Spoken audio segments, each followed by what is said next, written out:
गुमनाम है अनजान सा, हर कहानी में है दर्द छुपा, हर कहानी में एक राज नया। साल का सबसे बुरा वक्त आ गया है, एग्जाम टाइम।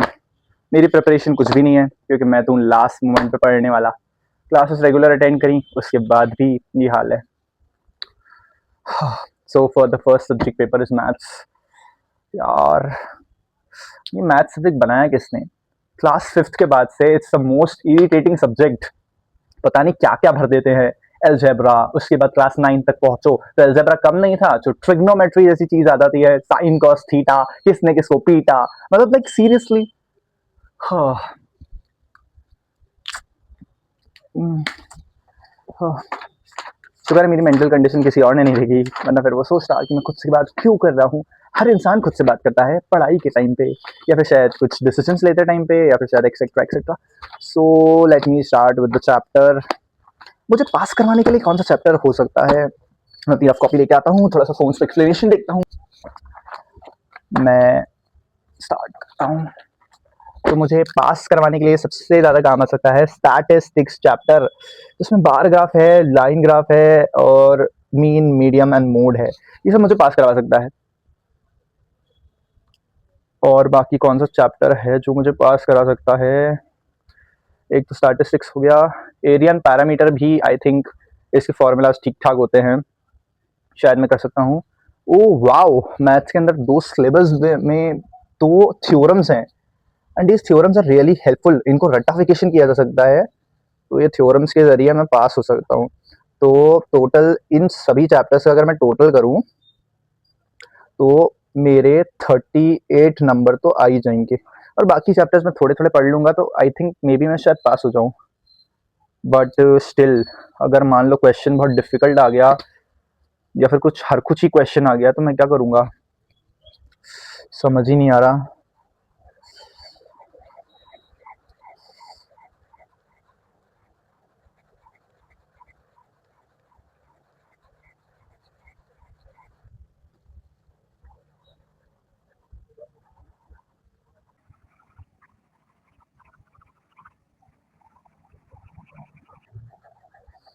व्हाट इफ अगर मैं फेल हो गया? ये क्या कर रहा हूँ मैं? मुझे पढ़ना है। ओके, मीन का, मीडियम का, मोड का फॉर्मूला देख लेता हूँ, may be it's helpful. Data थोड़ा सा पढ़ लेता हूँ।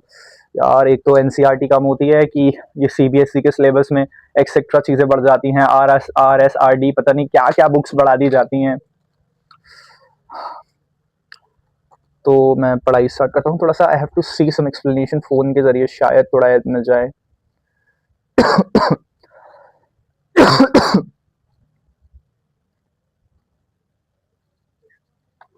Median mode range. For mean, add all the numbers together and divide by the number of numbers. Here it's over 7 and we get 5.29. For median, while the numbers are in order, cross out from each end until you get the middle number. Here, 4. Mode is the number that happens the most, which is also 4. Range is the largest minus the smallest number, which gets us 12. For more math hacks and tips, make sure to follow us at Math Celebrity. ये थोड़ा बहुत मैंने statistics तो यहाँ से देख लिया है। ये थोड़ा सा पासिंग के लिए काम आ जाएगा मेरे। ओके, सो लेट मी, अब क्या करूँ? स्टडी तो करना पड़ेगा।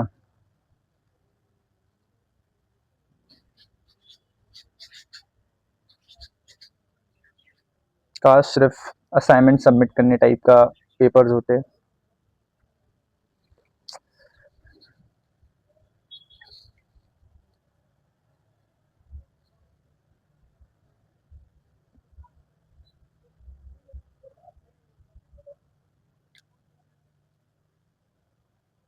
मैं क्या कर रहा था? मैं कहाँ हूँ? मैं इस दुनिया में क्यों हूँ? ये पढ़ाई इस दुनिया में क्यों है? Headache headache headache. होप मैं पास हो जाऊँ। अब ऊपर वाले के भरोसे है सब। I am just sleeping. अगर मैं फेल हो तो I will commit suicide. That's the last option.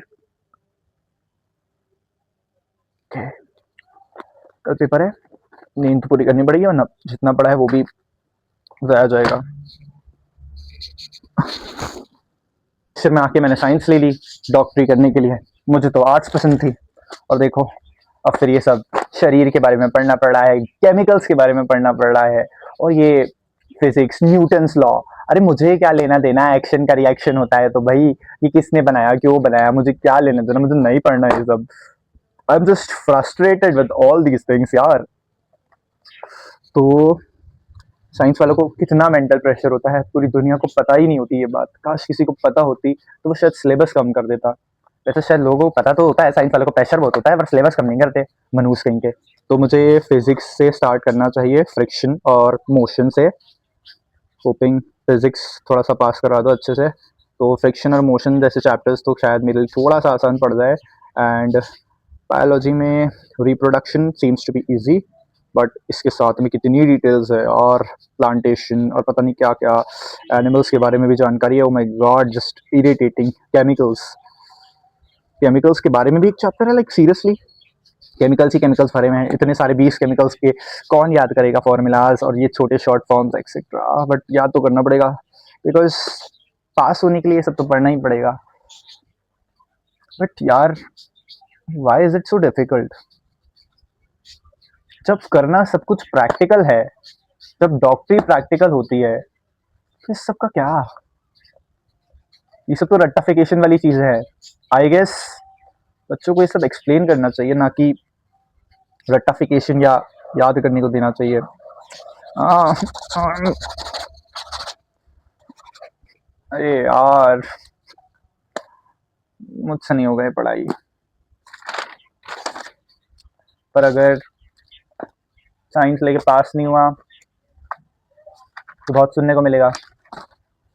लोग मम्मी पापा को बोलेंगे कि आपकी बेटी ने तो साइंस ली थी और वो तो फेल हो गया। वरना अगर सिर्फ पासिंग नंबर भी आए तो भी सुनने को मिलेगा। I have to study it, तो और कोई चॉइस नहीं है, पढ़ना तो पड़ेगा। सब दोस्ती, सारी मस्ती, सब कुछ भूल के, गेम्स सब कुछ भूल के बस इसी पे ध्यान लगाना पड़ेगा। आई एम स्वेटिंग यार, it's winter season and I am sweating. My chest is paining like hell.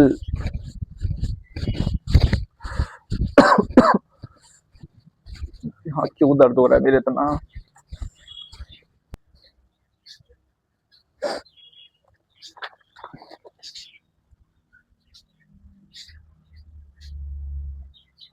थोड़े ऐसे चैप्टर्स पढ़ने पड़ेंगे जो कि मुझे पास करा दें।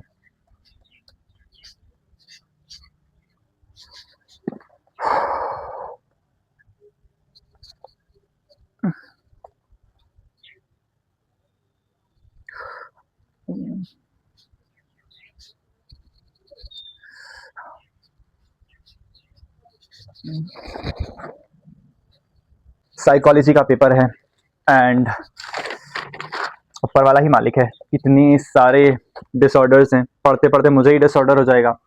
इसे पढ़े बगैर तो मुझे ही एंजाइटी हो रही है। क्या क्या पढ़ूँ अब मैं? सारा डिप्रेशन मेरे ऊपर आ गया है, सारी एंजाइटी मेरे ऊपर आ गई है, ऑब्सेसिव कंपल्सिव डिसऑर्डर हो गया है, मुझे स्किज़ोफ्रेनिया हो गया है, मुझे क्या बोलूँ मैं, बाइपोलर डिसऑर्डर हो गया है।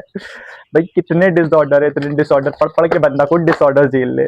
कितना डिसऑर्डर है, कैसे होगा सिलेबस? आई एम जस्ट, क्या बोलूँ इस बारे में? Okay, but still psychology is easier than science. Arts का सब्जेक्ट इजी होता है, ऐसा साइंस वाले बच्चों का कहना है, ऐसा कॉमर्स वाले बच्चों का कहना है। तो पढ़ना तो पड़ेगा, क्योंकि उन लोगों के हिसाब से ये बहुत इजी होता है। हालांकि साइकोलॉजी के अंदर भी इतनी ज्यादा डिटेल्ड में चीजें होती हैं दैट नो वन नोज की इसमें होती हैं। But still psychology is interesting, I will be preparing for it. करना तो पड़ेगा, कोई चॉइस भी नहीं है।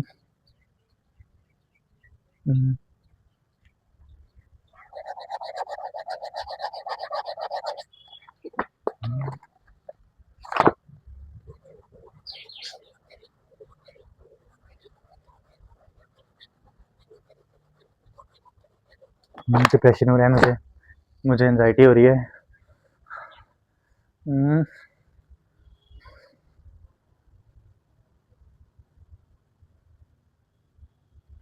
This is not working.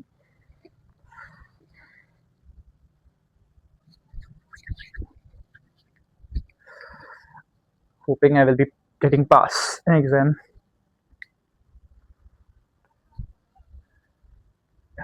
Geography is also little difficult. उसमें कितने सारे maps और locations के बारे में, latitude, longitude, पता नहीं क्या क्या है.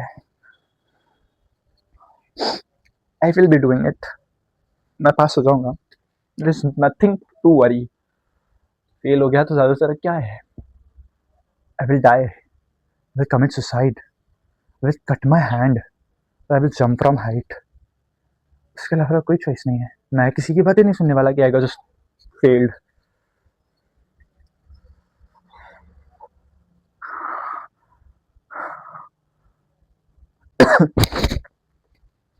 Scene change. Economics paper. Maths मेरी लाइफ में कम थी क्या? मैंने 11th क्लास में कॉमर्स लेके सबसे बड़ी गलती कर दी. अब पढ़ना पड़ेगा मुझे इकोनॉमिक्स, जिसके अंदर है इतनी सारी नॉमिक्स की क्या बोलो. नॉमिक्स से मेरा मतलब फॉर्मूलाज कितना सब कुछ है. Mix income, retained earnings, blah blah blah, income method, what is this, steps of value added method. Oh my god, कितना सब कुछ है. Value of output, measurement of national income. Oh my god, इतना सब कुछ. नेशनल इनकम क्या है, value added method. ओ यार, ये सब पढ़ना पड़ेगा. लाइक सीरियसली, इतने सारे फॉर्मूलाज और ये सब कैलकुलेशन भी है. मैं तो गया, फेल होने की पूरी तैयारी. ओ माय गॉड, नेशनल इनकम के इतने सारे फॉर्मूलाज भी निकालने वाले. ये क्या बुक बनाई है या क्या बनाया है बच्चे को फेल करने के लिए? हद होती है. Like seriously, I am not able to get it. I am not able to get it कि क्या है क्या है क्या है. और इतना ही नहीं, इतना हेडेक कम था कि यहाँ पे monetary system in India, demand for money, पता नहीं क्या क्या है. बैंकिंग से रिलेटेड भी चैप्टर है. कुछ नहीं तो यार क्या है. मतलब 9th क्लास की इकोनॉमिक्स कितनी आसान होती है और ये 11th क्लास की देखो, पता नहीं क्या से क्या कर दिया है. इतनी इकोनॉमिक्स पढ़ने के बाद भी हमारी देश की इकोनॉमी इतनी लो क्यों है? कुछ तो गड़बड़ है. Aggregate demand and related concepts. O my God, अब एग्रीगेट डिमांड भी है तो एग्रीगेट सप्लाई भी होगा. पता नहीं क्या क्या लगा के रखा है. सब पढ़ना तो पड़ेगा.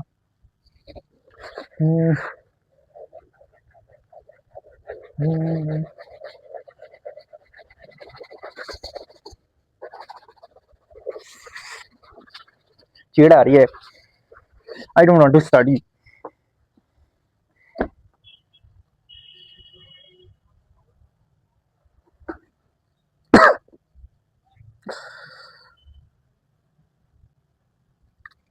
Commerce has so many difficult chapters. like economics में ही नहीं, अकाउंट्स में भी मैथ्स है.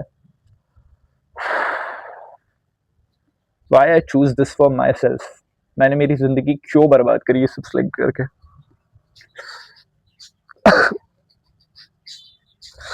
My head is like फट जाएगा.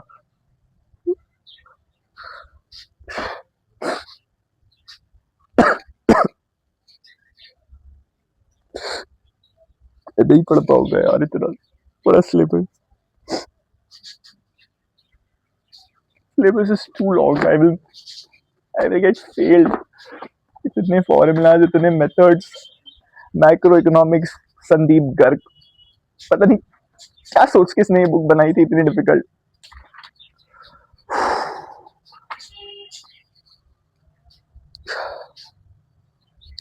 चैप्टर्स ऐसे भी नहीं है कि पास ही करा दे. 12 चैप्टर्स में इतनी मोटी बुक कौन देता है भाई? इतनी मोटी book. Indian education system is fully based on this रट्टाफिकेशन. तो पढ़ना तो पड़ेगा.